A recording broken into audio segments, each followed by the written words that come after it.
So welcome to my talk on F#8. F#8 is the new version of the F# language brought to you with the recent release of .NET 8. If you haven't done so already, go and download the latest .NET SDK and your favorite IDE of choice. My name is Tomáš. I'm from the F# team at Microsoft, where we maintain the F# compiler and F# tooling for Visual Studio. And I'm pleased to introduce you to changes. First, before I get started, I want to encourage everyone to use F# and give it a try. F# is a language which targets the .NET platform, but it can also cross-compile to JavaScript using the Fable project. So you can run it both wherever .NET can run and also in your browser. It's suitable for any kind of applications, including web, cloud, data science, or mobile apps.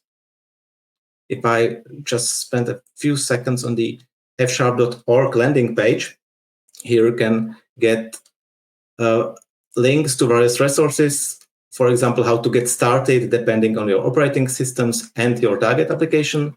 And if you are new to F#, there's a plethora of resources, books, articles, blogs on F#, including the F# basics. If I go to that one, it's actually hosted on the .NET doc site. And here you'll find the very basic introduction to F#, including a playlist of YouTube videos recorded by Luis, which take you through the basic usage of F# and how you can use it to empower your applications.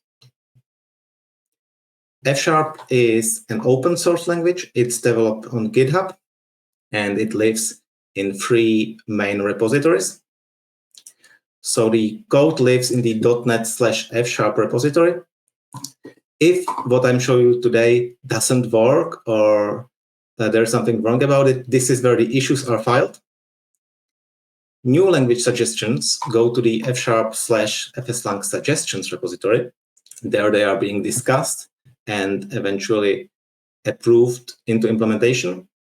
And the last one, FSLang design, is where so-called RFCs, requests for comments, are being written to detail out a previously approved suggestion, covering the corner cases, interrupt scenarios, and also some trade-offs which had to be taken. So do use F#, give it a try. It's a great language. Now back to F#8 and what it brings over the previous version. So obviously there are some language features. So this is the code you get to write and see on a daily basis. This is the visible part of a language evolution, but it's not everything. Except for language features, there are also new diagnostics. Those are the errors or warnings which indicate that something is wrong with your code. They are new being added and also reworked to make F# more friendly for beginners and make more meaningful diagnostics. There are also additions and performance improvements to the F# core standard library. Those are the modules and functions which are typically used in all F# applications, and they do the heavy lifting of standard operations. There's also improved support for general .NET features such as reference assemblies, making compilation of large solutions a lot faster in case of small incremental changes. Also, trimming was improved for F# code. And there are plenty of bug fixes and improvements of the compiler's performance itself. If you want to read all of them, please go and read the Announcing F#8 blog post. It's on the .NET blog. If I show it here, it's about 23 pages when printed, so it's a little bit longer. In this talk, I will only cover the features I like the most, but if you want to have a detailed overview, go and read this summary of all the changes brought to you by F#8. You get the language features, you get the new diagnostics, you also get to see the performance improvements to the compiler, and benchmarks proving it. And this wouldn't be possible without the F# community. So you also got to see and read the number of people contributing to F#, either from companies or on their personal behalf. It's a huge number of people involved, and it's not just the implementation, it's also about helping with issues, writing suggestions, and voting on them. So if you want to learn about the whole process on how F# evolves, this blog post contains links to the places where the planning of F# and the direction is visible. So go and give it a read as well. And now to the changes themselves. So I will now switch to doing demos on the features I like the most. So as the first one, I selected the new language feature for writing short lambda functions.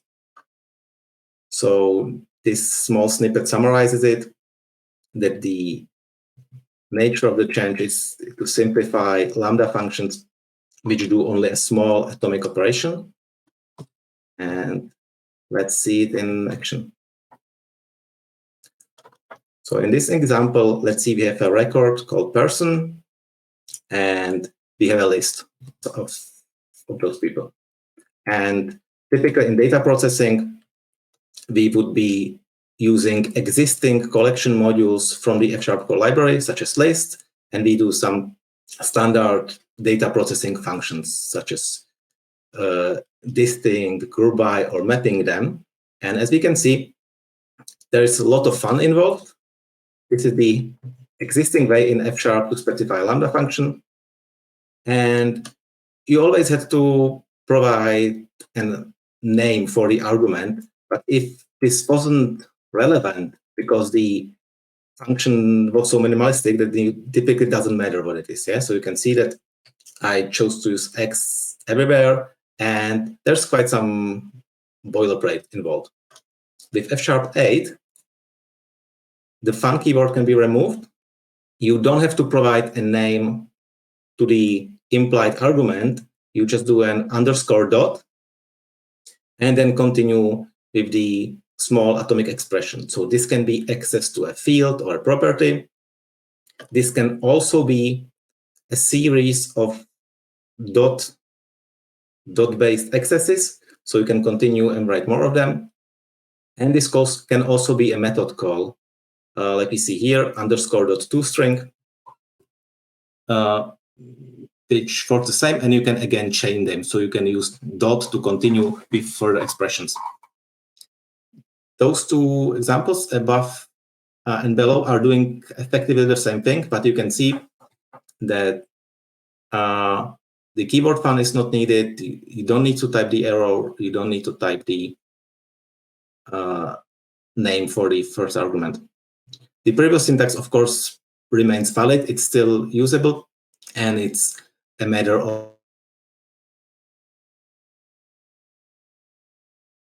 useful in functional pipelines, like you see here, but you can also use it in a standalone situation. So if I want to define a lambda function which takes a person and returns its age, I can also use it in a standalone mode. And F#, it is a strongly typed language, but it infers the type information.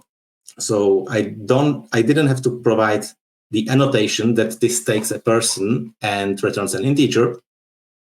I can also just do underscore dot name dot length, and the compiler correctly infers that this returns a lambda function which needs a person, because this is the only record which is a name property, and returns an integer. So this is the first feature which I wanted to show. The second one is for a nested copy and update situation for F# records. So F# records, those are immutable data structures with named fields. And since they're immutable, you cannot change their contents. But what you can do, and this is what the existing with keyword is good for, you can create a new copy of it, which has some fields modified. This is a feature which can be nested. So let's have a look at another example. We might have a series of types. Those are our records, so they are defined using the brace syntax with always a name for a field and its type.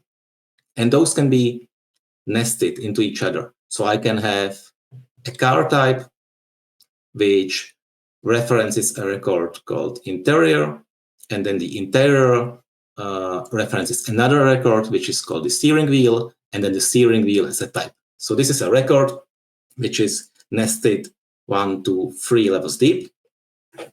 And if I would like to copy and update the lowest field, I would have to nest the with expressions like I see here on the example.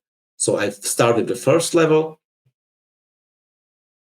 where I modify the car itself. Then I do the second level into the interior, and then on the first level to the steering wheel. On each level, I also have to repeat what's my starting point, because the with expressions has two parts. One is the starting point, an existing record, and then the second part of the expression are the fields being modified. So you can see that I also had to repeat the starting point, what I'm actually copying 3 times in order to get 3 levels deep. Now with F#8, the same can be accomplished using the dot syntax. So instead of repeating the with keyword and repeating the starting data, I use the familiar dot notation to reach the deeper levels and effectively modify the records throughout the way. Those can be also chained, so I can update multiple fields using the same expression. And as you can see here, those chained updates don't have to be on the same level. So I can update on the third level on one line, and on the second level on another line, and this works. So this is a function which takes a car and produces another car with 2 fields on different levels modified. This also works for F# anonymous records. Anonymous records, they don't have to be specified upfront, and they use the brace bar notation. They can also start with an existing name record, but they can add a new field on top of it. So here I can again copy and update the number of seats, which was an existing field. But since this is an anonymous record, I can also include a brand new field, price, which wasn't there before. It wasn't in the original definition, using the same expression. So I can also combine the nested record field and update with the dot notation together with the feature of anonymous records, where I include brand new fields which were not part of the original definition. If I hover on this type, I can see this is a function which takes a car, which is a type which is defined in my module, and it produces an anonymous record, and I can see what the different fields are. The dot notation can still be used to reference the type of a record.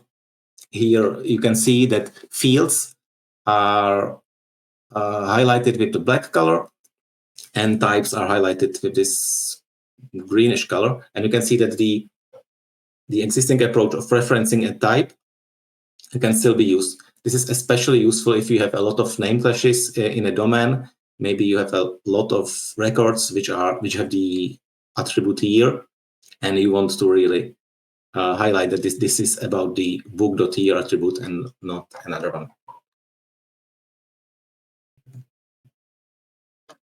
So this was the nested copy and update for records. The third feature I'm showing is the while bank. So the bank is used to describe the exclamation mark symbol, and this syntax is used in F-sharp's computation expressions.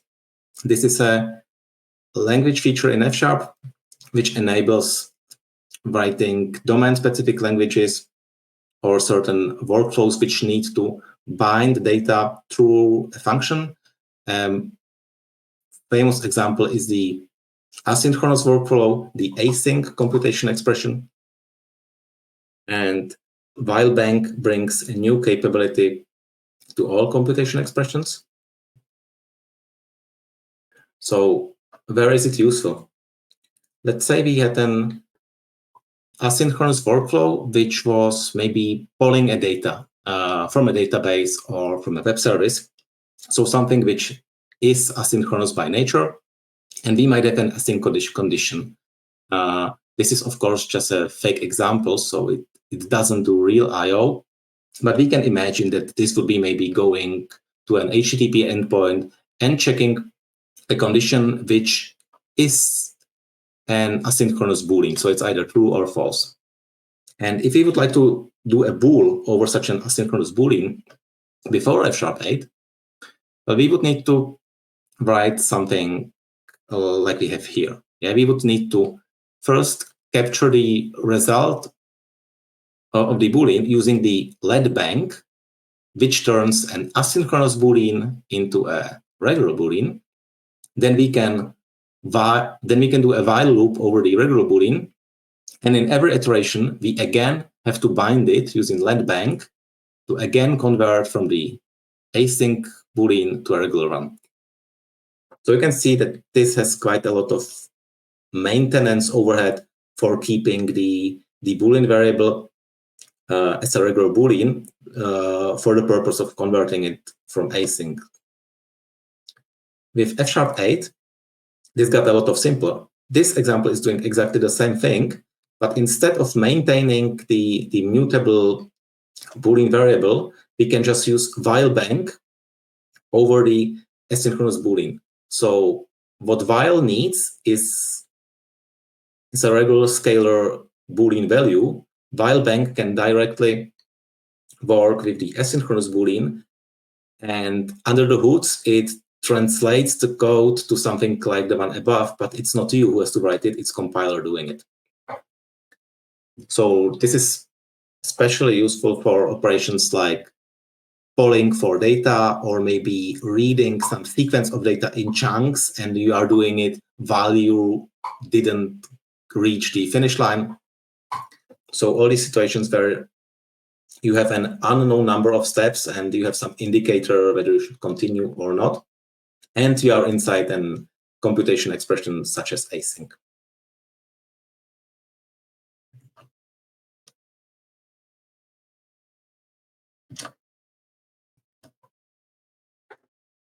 The feature number 4, which I want to show, is the extended interpolation syntax. F# does have a mechanism to do string interpolation, where you can combine string literals together with expressions, and you encapsulate those in pairs of braces.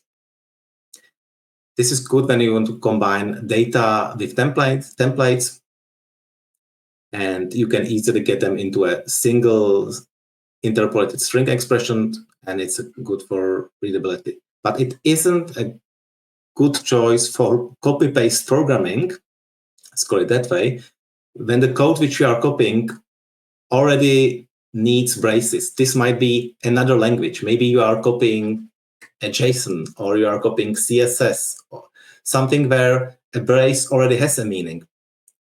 Because in the existing setup, you would have to escape it. So let's have a look at an example. And maybe I went to Stack Overflow and I found a nice CSS definition. It assigns a background color when hovering over a specific class, which is good. So I just went, I copied it from Stack Overflow, and I want the name of the CSS class to be based on my data. So this is where string interpolation syntax fits the best. I have something which is static text. This is literal. And the value for this will be supplied by my application. However, I couldn't just copy paste it. I had to double down each of the braces, which have a meaning in CSS. So I had to double them. And I had to pay special attention that I do this carefully.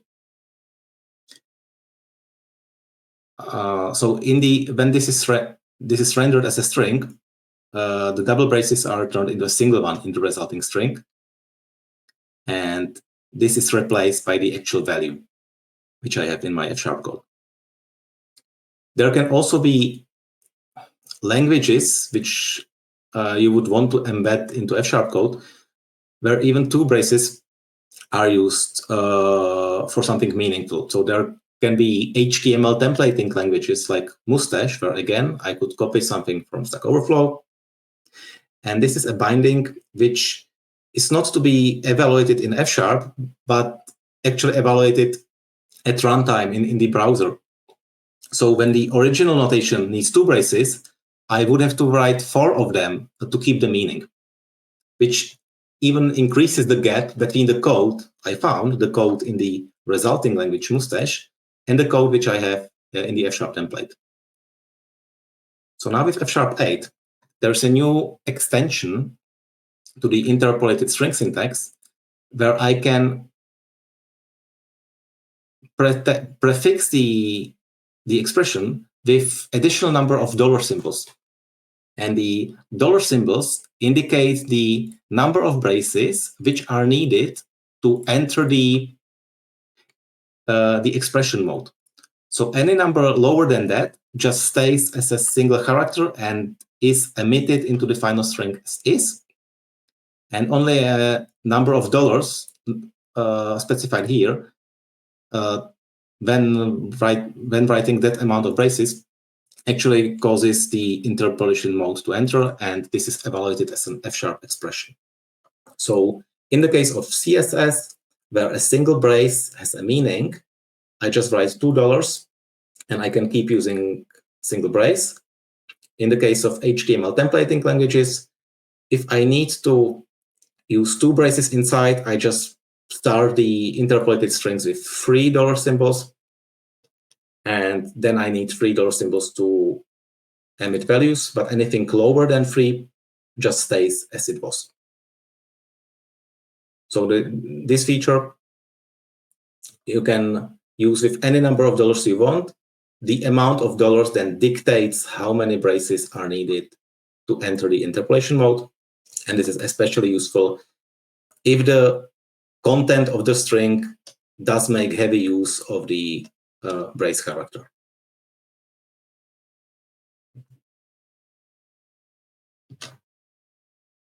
With F#8, we don't just have brand new language features, we also made effort to make F# more uniform. So bringing in constructs which were allowed in some part of F# but not everywhere, and increasing their scope. So those are 3 features which I want to show here. The first one are static and implemented members in interfaces. The next one is allowance to write static let bindings, including mutable ones, and static to expressions in discriminated unions, records, structs, and types without constructor arguments, and also enabling try-with expression within F# collection builders. So this can be the sequence expression or the list builder or array builder, which makes now the try-with exception handler possible. So if you look at the uniformity and what it might be good for, so before F#8, you could not have implemented static members on an interface. So if you wanted to attach some behavior to an interface, you would typically do it by doing the interface and then doing a module, which could have been named the same name, and then you attach the behavior to the module. With F#8, you can actually include the implemented member directly into the interface, and you don't have the need to create an artificial module just for the sake of carrying a function. So this is the static member in interfaces. The second one was the allowance of static let bindings. The static let bindings, they allow you to pre-compute and store data within the allowed type. So this is for records, unions, structs, and types without a constructor argument. So you might start with a regular discriminated union, which is in F# defined just like this. And maybe you would like to have the ability to parse it from a string. So again, like in the previous case, you would solve it with additional module and doing the functions in it. With F#8, you can actually store some data which is needed to do the parsing, such as here I used reflection to build a lookup table from strings to the names of the discriminated unions, and that way the type can directly store the lookup table itself. So this can store a dictionary which translates from a string to instances of my type, and then I can expose a parsing method which takes the strings and returns these. And this can also be done with mutable bindings, so static let mutable, and you can also do side effects with static do. So if you want to log some information or print it during the static initialization of a type, this works. What is also possible is to have static auto properties. Those are defined using static member val. And this creates a property which is static and has a getter and setter and lives directly with the type. So now with this information, you can store some data statically with the type instead of having to define it in a sibling module.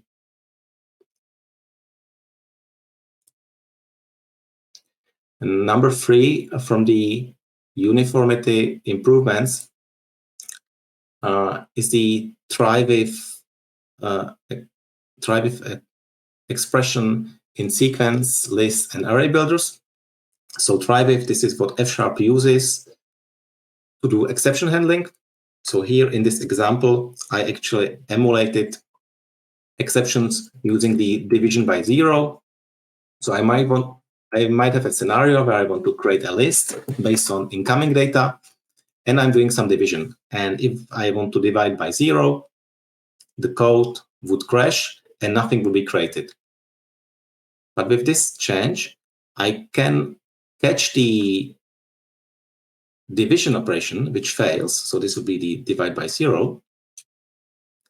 And in the exception handler, I can be producing another data instead of it. So if I would now execute it, the code does not fail and actually gives me data. So I highlighted the code, I pressed Alt-Enter, which enters the F# interactive, and I can see that this did not crash, and it produced me a sum of data. So I can see that for the number 0, it yielded a 1. This line would actually lead to an exception, but the exception was caught, and instead of 10 divided by 0, it yielded 1000. And then for the number 1 in the input, nothing crashed, and it just walked through the regular happy path. What's also possible using the with handler is to use yield bank from the exception handling block. And this can, again, call the same function. So I can have a recursive function which tries to build a sequence. Sequences in F# are lazy, so they are not evaluated at construction time. And when you look at this, again, there is a division by 0. It would fail, but I can call the same function recursively, which means that this is an infinite sequence, but if I limit it, that I only take the first items, it actually shows that I can handle the exceptions. It's locked, so I attempted to divide by 0 2 times, but it didn't end up utilizing all the computing resources. It just alternated between the happy path, which was here, 1, 2, 3, and the exception handle, 7, 8, 9. So this way I can even do retry mechanisms using sequence builders.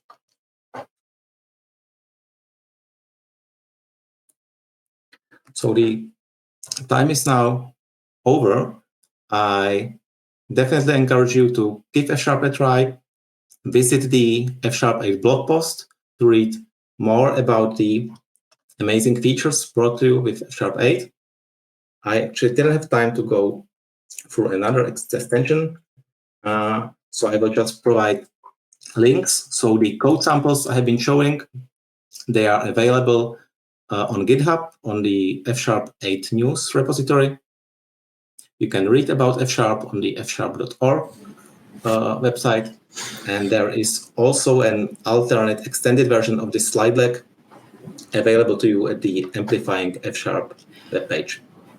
Awesome. This has been fantastic. Thank you so much, Tomasz. I always feel stupid, admittedly, when I watch people present on F# because it's such a beautiful language and there's so many little pieces that you were able to like explain that finally I was like, oh, okay, that's how I should understand it. That's great. So this was fantastic. Thank you so much for that.